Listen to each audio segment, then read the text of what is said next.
Greetings and welcome to another Make Programming Fun Again video. In this video we are going to continue reading the book Crafting Interpreters by Robert Nystrom, and we are going to build on the basis of what we developed in the previous videos.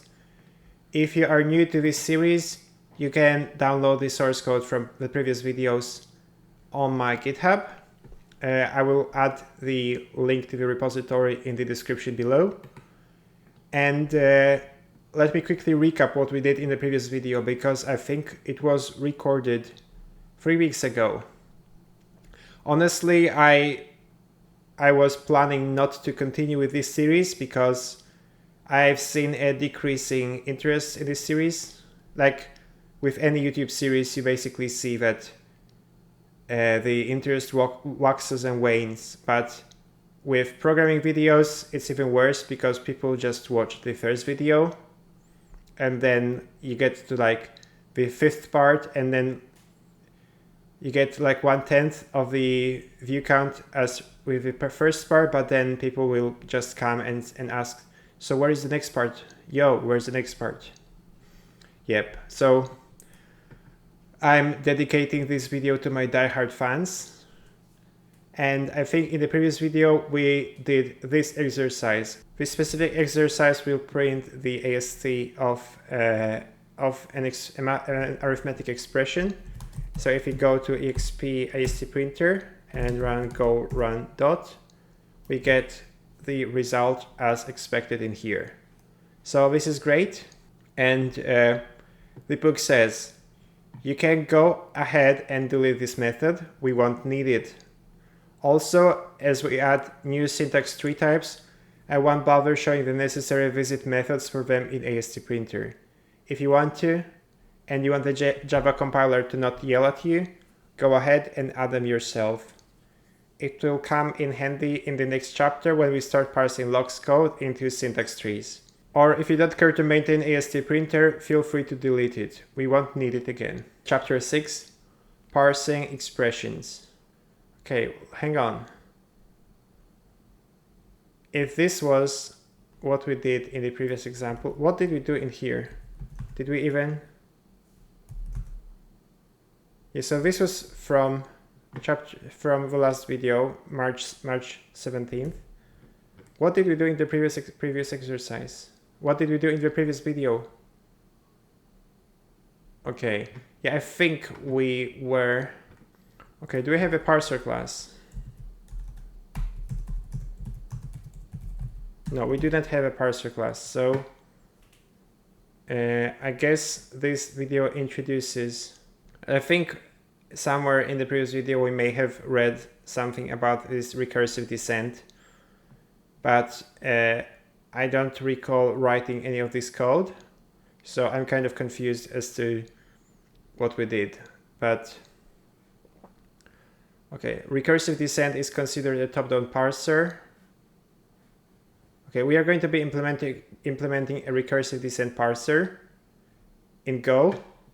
Okay, a recursive descent parser is a literal translation of the grammar's rules straight into imperative code. Each rule becomes a function. The body of the rule translates to code roughly like a terminal, which is a code to match and consume a token, and non-terminal is going to be a call to that rules function. This is going to be an if or switch statement. Okay, yeah, I guess. And this is going to be a while or for loop, and this is going to be an if statement. Okay. The descent is described as recursive because when a grammar rule refers to itself, directly or indirectly, that translates to a recursive function call. 6-1, the parser class. Each grammar rule becomes a method inside this new class. So we are going to need a new type inside of this project, and I think I could try and just make it a new package, like in parser.go, and then in here, package parser type parser struct,